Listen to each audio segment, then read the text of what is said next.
Hello. I'm so sorry. Apparently, this is like take three. Hopefully, the microphone works. I've never live streamed with my computer, but here I am.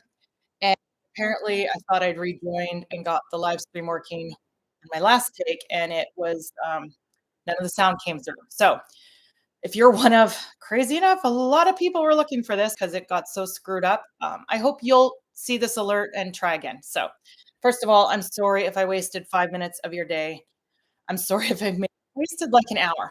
So, I'm going to do two things. I'm just going to start over as if I was going to start at the beginning, hoping, hopefully, everything is is playing. And if you'll just excuse me, I'm gonna actually look to see if this is working. There it is. Okay, so it is live streaming. I just needed to check on a video monitor. So, okay, I know it's going and I know sound is working. That's great. So we're gonna rewind time. We're gonna pretend that time change never happened. So we're just on track with everyone else, and it doesn't matter. So, I had just a couple things I wanted to do. I wanted to just do a welcome and share a couple things that are exciting to me that you guys have said and has given me encouragement, some of your comments and the people I know that have subscribed recently. And second, I just want to share one quick lesson, the prepared, not scared part. And then I want to jump into prayer. And I'm not complicated. If your prayer is not your thing, just bail off. If you want to see what it's like, just stick around. I'll pray a blessing over you and we'll just pray for the elections. And I'm not going to get political. I'm not going to say anything about anything. I'm just going to pray. And so I think we can, if you believe in a God or are God fearing and want good things for this nation, we can probably do this together. So anyway, I love this the desktop. Um, you get to see what is it? You get to see comments if they come in. So this is new. Maybe I'll try this again. So, you know, in the background is one thing. I don't know if this is going to come through in, yeah, it's read properly. So before something great happens, everything just falls apart. And I will, if maybe I'll preface all this by explaining how everything fell apart. I had a live feed that was supposed to go for, or a live stream 15, 20 minutes, and apparently it went for like an hour or it had to reconnect. So no, it was an hour on my end. And anyway, I'm going to leave the other live stream up, my failure, just so it's out there and you can see how it went. Apparently, I said all this in that stream, but nobody could hear it. So this is again my take three. So basically, what happened, I had this all planned. I was planning to go do this today. There's a group of people. We heard on social media there was just a national day of prayer, or not day of prayer, but a time people were setting aside time to pray at 6 o'clock for the elections. And my husband's like, "Why don't you do your live video on that today?" That was the challenge. And I thought, okay, I'll do that. And I decided to go to the gym, and I thought I'll just hang out, an hour afterward, and in the back field where the running track is, and I'll do my video there. Well, it was totally all planned up, and then I got out there, and everything fell apart. I ended up um, with my tripod broke, and the pieces came off in my hand, and so I had to regroup. Got that going. I thought I had lots of time to I was all prepared. I thought I'd done this a few times, this rodeo, and I could just not wing it, but do it in a different location. Well, suddenly at 20 minutes before it started, I thought I should just do a speed test and just check my upload and download speeds because that's vital. And when I did, I was in a black hole and I had nothing. And so I relocated once, then I relocated a second time, then I relocated a third time. And um, and at that point, I was no, the second time I started to see the light fading, and I realized with the time change, I didn't have any good light. I was gonna have a backdrop or like I was in my car at that point, parking lot lights, which were brutal, were on, and so I wanted to find an outside spot that didn't have the horrendous white street lights from the parking lot at that point, um, at the gym, and so I got the backdrop you saw when I first started my failure, the video prior to this, um, and I had challenges with the gimbal I was using. It seemed to have a mind of its own, and And then my battery, I had left the house, it had less than 50%, and I thought, "I'm gonna be fine," but then with all the retakes and restarting and checking upload and download speed and whatever, I burned through way more battery than I realized, and I don't have a brand new phone, I'm not I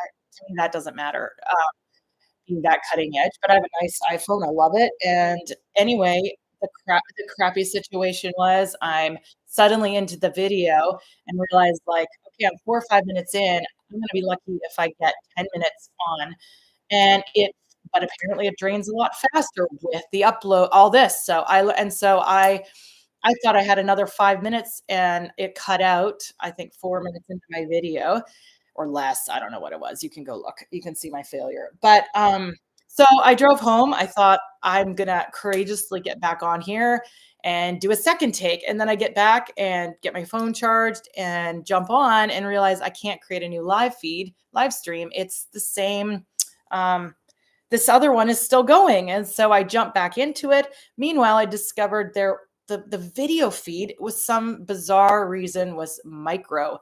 Maybe it had to do with the data. I don't know. And so when I relaunched it, instead of vertical or yeah, vertical, it was horizontal, but still mini. And I don't know what happened, but at least right now I know the feed is what it should be. So that's how I ended up in this moment. And I want to, but so I'm just going to kind of do what I planned, which was to just give a shout out. There's a couple people that left comments that totally encouraged me just in the last couple days trying this live feed. I'm on day 4 of a 10-day challenge that I was given to do videos. And so here it is. And I'm learning a lot humbly. And I'm going to leave up that failure video. You can go see how pathetic it is just because I mean, I love looking good. I'm all about wanting to put my best foot forward and present my best self, but you know what? I care more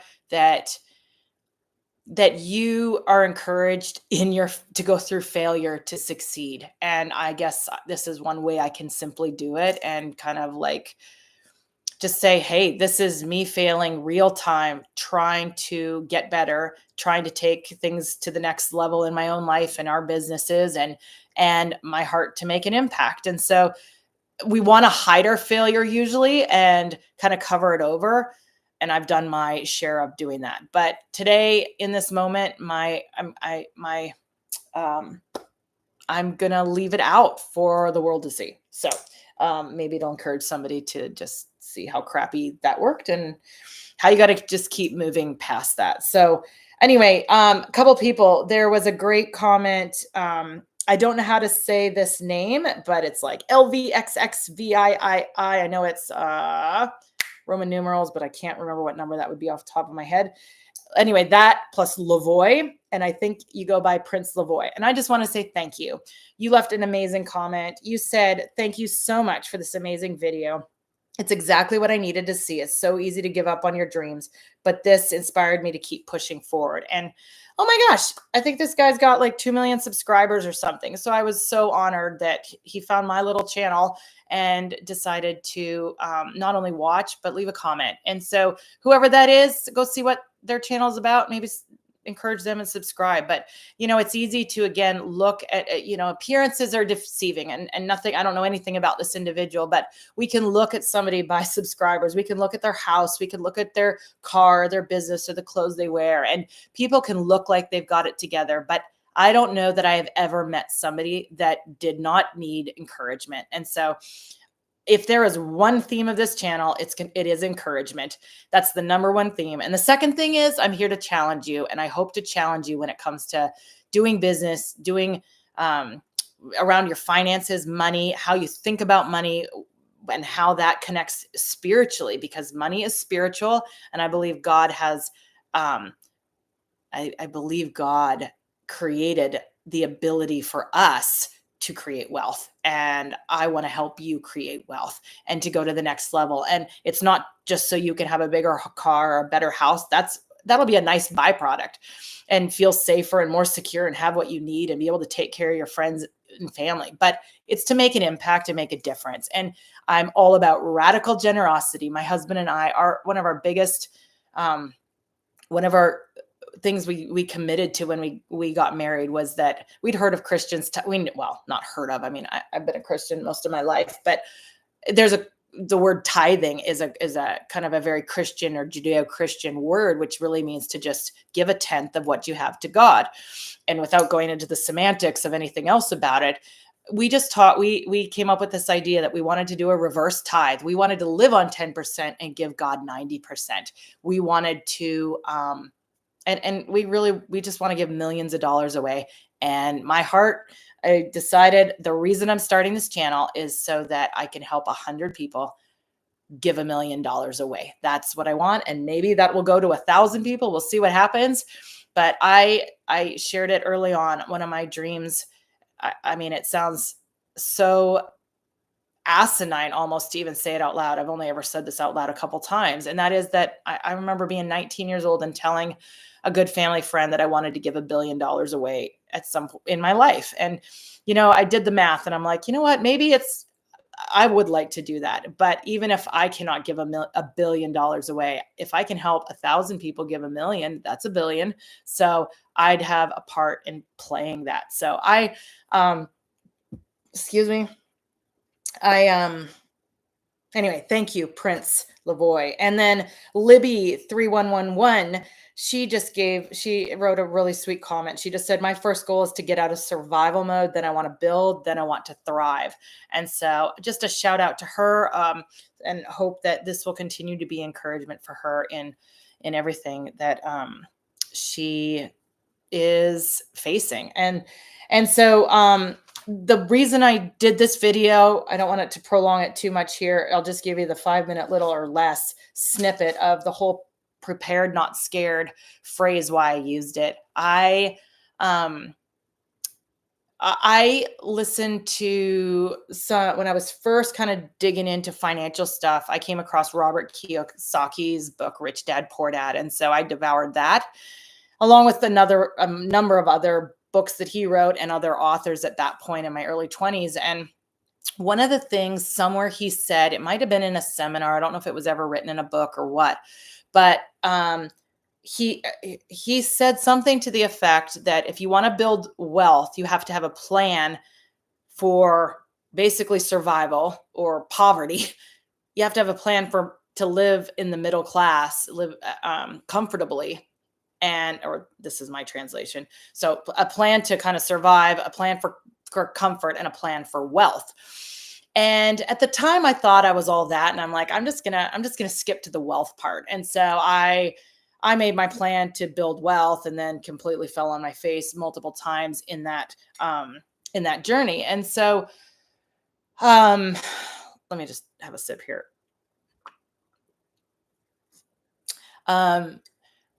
So when I got married, one of my husband and I was working on building a business that was struggling at the time. That was the beginning of my speaking and consulting business. And then my husband, we started out of the gate building his business as a general contractor.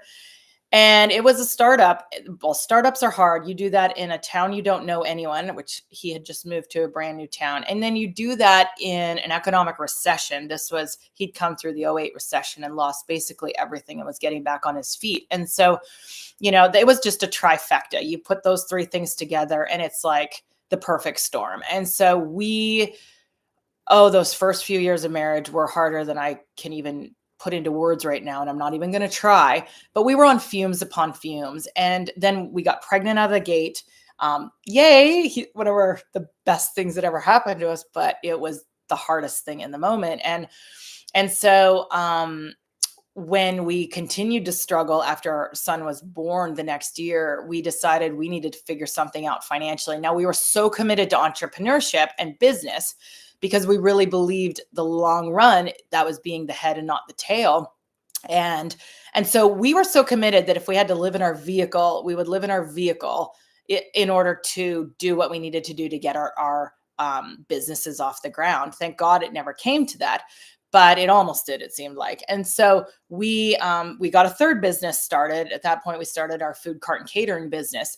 And that one, they ended up all kind of starting to take off around the same time. I don't know. That was probably the third or fourth year of our marriage. And then just as we were cranking and starting to really profit, um, in I think it was our 5th year of marriage or 6th year. I'm running out of years remembering, but we had a fire and lost almost everything we owned, and we had no insurance. And so those are other stories I've told, and I'm not here to say that. But as we rebuilt from that, we and started saving money. I just remember about the big crystal where I felt like the wealth started to come and we really hit our stride was when we by default, is that how you would say that in this sentence?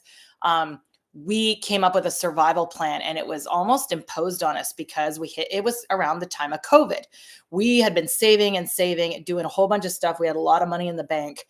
And my husband is really um he's on it when it comes to the news, and he is checking global news like 3 times a day, and I mean, he should have his own channel, that what he knows about the news before anyone else. And to his credit, he knew about COVID 2 months before anybody knew about COVID. And so in early January, as we were watching feeds and videos of stuff going on in China that was coming out of China, we started weighing what our decisions are, knowing this was going to hit the world and what it was going to do, and how are we going to deal with this. And so, but we were also in a situation, if we started talking about, we thought most of everyone we knew would absolutely think we were nuts and crazy, because the trickle was so, with the lockdown on information that was being spread was severe. And so, but in this, as we began planning and thinking about what was going to happen, what if this was the greatest thing that had hit the world, and it was going to be as bad as we were imagining it was being, we were just reverse engineering it. And so we decided it didn't matter how much money we had in the bank. We wanted to have food. We wanted to have our essentials met. And we were actually living in an RV at the time. We had been traveling. We were back based on our property and living off grid. More about that stuff later, and in past videos you might find. But we basically decided first we were going to get 30 days of food, and then we decided to up it to 60 days and 90 days. And I have a background of doing mountaineering and wilderness stuff. And so my background, I have a weird superpower because of it. You can laugh. I don't know why that came to me, but or not laugh, but the superpower is that I know, mathematically speaking, when you're planning food for expeditions, that an average amount of food that an average person will eat during an averagely good weather permitting day of the year, not winter typically, because you consume a lot more calories. But a good number to have in the back of your mind is that an average person consumes 2 pounds of food a day, or it's more like 1.5 pounds to 2.5 pounds, depending on what you are. But we're going to keep it simple. 2 pounds of food a day. So my husband and I, 2 adults, we got 2 little kids, one like an infant at the time. And so we just decided, I think we rounded up to 5 pounds a day. And so we really buckled down. I mean, we bought the staples. We did not invest in much. It was rice and beans, some wheat, some pasta. And we decided, and so when we got to 30 days, then we got 60 days of food, and we took care of storing it properly. And we were laughing. I mean, oh yeah, this is our sweet little fat cat, we call him now, but he is Mr. Meowsers, or as my kids initially called him, Mr. Meowgie. If you hear the play on that, it's not coming to me at the moment. Oh yeah, from the kids Karate Kid, Mr. Miyagi, is that how you say it? Anyway, Miyagi. So where was I?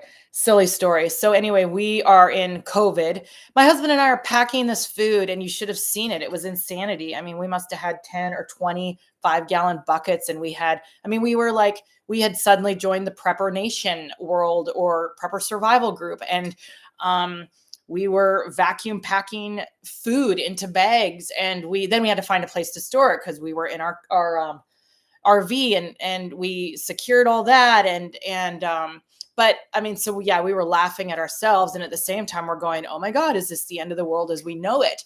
But I told my husband, at some point, I don't know, kind of our baseline before COVID hit, I think we had 6 months of food set aside, and a number of other essentials, things that I've always thought in the back of my mind would be really great to have, but we had never done. And we'd talked about this. But anyway, um, I said to him, I said, I had never felt so secure or safe. No amount of money in the bank had given me the confidence that knowing we had 6 months of food and the survival stuff that we had. And that was not to hoard it it was knowing that if the crap hit the fan, that we wanted to be somebody that could not only take care of our family, but take care of our neighbor or neighbors as well. And so that was the beginning. And when I look back, I can see that it was like the snowball effect. And so by de facto, we got a survival plan, and then it led into living middle class, and it's led into a building wealth plan. And so I say this: prepared, not scared. I think fear is a consuming thing. And most of us, we can be consumed by all kinds of fears. But when you can clearly stand and look at your fear and face it and use that to compel you to come up with a plan and to prepare in the face of that fear, it can actually empower you, and it can actually give you courage to face your fear head on. And so in this case, we were staring down the barrel of a gun of COVID. Am I allowed to say that on YouTube anymore? I don't know. That nobody I know says that word, so we'll call it a C word. That's not a good thing to say. I'm sorry. We'll call it the unword that I can't say. I don't know, whatever. I'm new to this game. So anyway, we're staring down the barrel of this coming, not knowing if it was going to be a week, 10 weeks, what it was, but it forced us to make a plan and to take action on the plan. And so what we did was really just focus on the plan and action. And so, anyway, if you are somebody that is, this is a time of great chaos. You could be in a situation facing these elections even with a lot of fear. I hope you're not in that situation, but if you are, then there is a few days to prepare. There is time you can do one thing today or tonight or tomorrow in the next 24 hours to prepare for the uncertainty. And that one thing can put you in a better position than you were today. And so I challenge you not to live in fear of whatever the uncertainty of the world, the uncertainty of not having a job, the uncertainty of not of your business being pulled out from under you. There's a lot of things that I want to get into this in the days ahead. How can you hedge and prepare? And I think the Bible has a lot to say about it. But the bottom line is, be prepared, not scared. And that's my encouragement to you. And so I want to close with just a little bit of prayer. It's tacked on to what everybody else was doing today. There was an invitation. I don't know who kind of got it going, but we saw it posted on social media all over the place that today at 6:00 was an invitation to pray for our nation. And so, like I said at the beginning, nothing political, nothing, I'm not going to get into any position that I have or not, but I just invite you to pray. If you're watching this, you might be living in America, since most people that watch my videos right now do. And if you don't, you might have a vested interest in America remaining or staying strong. And so I'm just going to pray, and like I would pray as if you were in my living room with me, which is where I'm at right now, just in my living room. And yeah, that's it. And I'll close it out and hope to see you tomorrow. It's going to be the election. And I think I wanted to talk about, I'm not going to talk about the election, but I just want to talk about kind of the whole thing about moving forward with confidence. I had a great phrase for it that I was going to use, but who knows where it did. But basically moving forward in uncertainty, moving forward in chaos. Because I think no matter what side you're on, whatever the election results are going to be, there's a group of people going to be upset. So I figure I'm going to at least speak to that half. And then the ones that are feeling more confident, whatever, that's fine. So I'm just going to talk about life, business, a generalization, nothing political, about moving forward in chaos, because I think there's a lot of chaos around us and uncertainty. And so there's 3 things I want to pray for. I want to just pray for the elections and leadership and something else that'll come to me in a minute. So I think no matter what side of the aisle you're on, there's a lot of concern about election integrity. And so, Lord, I just here I am for the third time today. Oh, joy. Humble failures, public failures.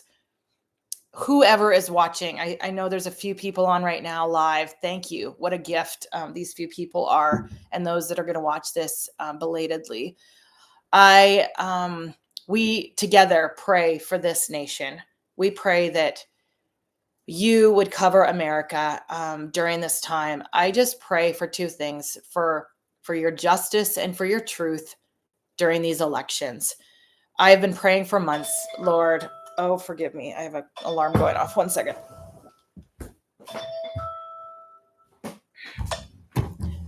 I switched it up at the last minute and used my computer and not my phone. What was I saying? I was saying about elections, sword, or truth. Okay. Justice and truth. God, that's what I pray. Justice and truth.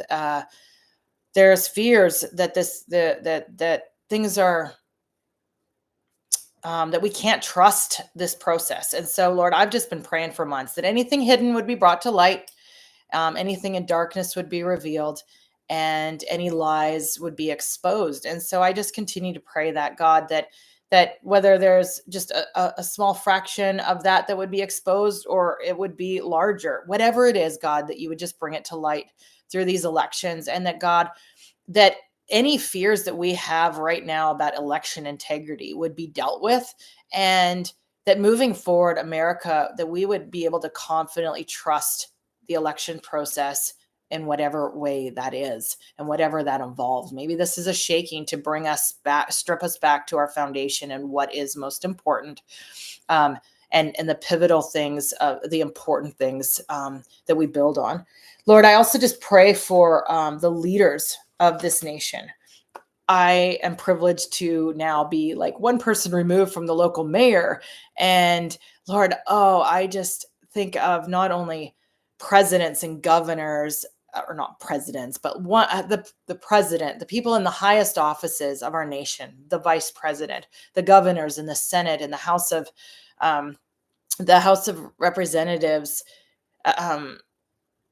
Lord, I pray that you would give wisdom to these people, Lord, and everyone that is coming into a position, and in the switching of the guard, the changing of the guard, that there would be wisdom for everyone at every level, God, that your grace would be with him and there would be wisdom. And Lord, I especially pray for the people here in our backyard. We're in northeastern Tennessee, and where the flooding and the catastrophes have happened. And I just cannot even as I think about it and pray about this,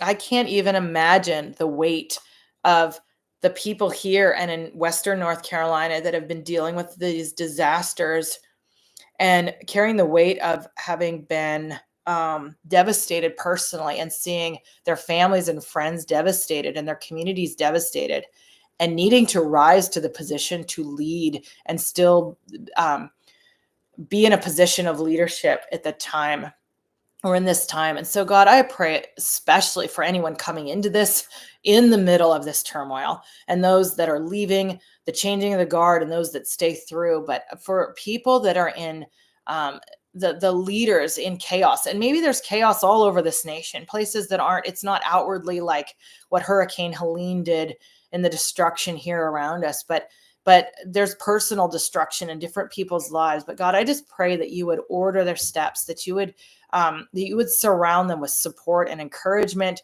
and you would strengthen them in a way that they could do their duties. And and lastly, I just pray for your protection and your covering over America. I feel like this is a really vulnerable time. I think of a woman giving birth, and I just think of a new leadership being birthed into this nation, that it's just a really, it can be a very fragile time. And so I just pray, God, for your protection over this nation as the world watches, as America's watching, Lord, that all dangers, I don't know, foreign and domestic, that's the phrase that's used, that there would be protection, God, and that you would guard not only there wouldn't just be protection over this land and over this nation, but there would be a protection over our hearts, God, and that your peace would rule in this whole situation. I just pray that your presence would be strongly felt, and people that maybe have never seen you or encountered you would experience you in a new way. And for you, if you've lasted to the end, this is for you.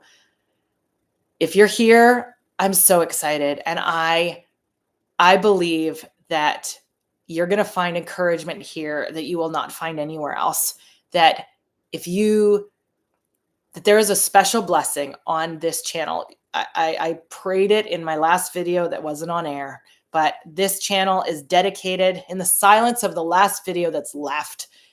There is a prayer of dedicating this channel and these videos to God. And so I think, well, my prayer is that these would just be like lightning bolts, that if you show up and watch just a few minutes of one video or you watch more, it doesn't matter if you subscribe or return, that each of these videos is an arrow that is going to go out and change lives. And the only reason I'm here doing this and risking putting myself out in this way is because I want to see peace come into your life where there's been chaos. I want to see hope come where there has been disappointment and discouragement. And I know there's a lot of people, I'd like to do a video on it in the future, but maybe showing you some of our backyard and what's happened. But there are, I know of at least one suicide that's happened since Hurricane Helene came through, people that have lost everything and there really was no hope. And so, I'm